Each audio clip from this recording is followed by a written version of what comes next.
میرے پیارے بھائیوں، نماز عید کے بعد کیا کرنا چاہیے؟ ہم سب عید کی نماز ادا کرتے ہیں، لیکن ایک اہم سوال یہ ہے کہ نماز عید کے بعد ہمیں کیا کرنا چاہیے؟ اکثر لوگ نماز پڑھتے ہیں، بس دنیاوی مصروفیات میں لگ جاتے ہیں، حالانکہ عید کے بعد بھی کئی خوبصورت اعمال ہیں۔ نمبر 1، دوسرے کو مبارکباد دینا۔ نماز کے بعد صحابہ کرام ایک دوسرے کو کہتے تھے، تقبل اللہ منا ومنکم، اللہ ہم سے اور آپ سے قبول فرمائے۔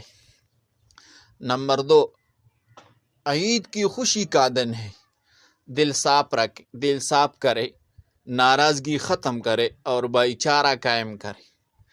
نمبر 3، نماز کے بعد اپنے رشتہ داروں، والدین اور بزرگوں سے ملنا بہت بڑی نیکی ہے۔ نمبر 4، عید کی خوشی کا دن ہے، اچھا کھانا کھائے، دوسروں کو بھی کھلائے، خاص طور پر غریبوں کو۔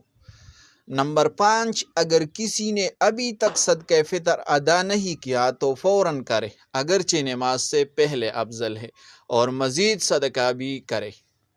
نمبر 6، عید صرف باہر گھومنے کا نام نہیں ہے، اپنے بچوں، بیوی اور گھر والوں کے ساتھ خوشی بانٹیں۔ نمبر 7، اسلام خوشی سے نہیں روکتا بلکہ حلال خوشی کی اجازت دیتا ہے، لیکن یاد رکھے کوئی گناہ شامل نہ ہو۔ نمبر 8، میرے بھائیوں، عید کے دن سب سے زیادہ گناہ بھی ہوتے ہیں، یعنی میوزک سننا، بے پردگی کرنا، فضول گھومنا، یہ سب ہماری عید کی برکت ختم کر دیتے ہیں۔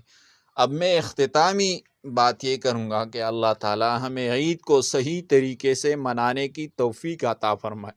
وآخر دعوانا ان الحمد للہ رب العالمین۔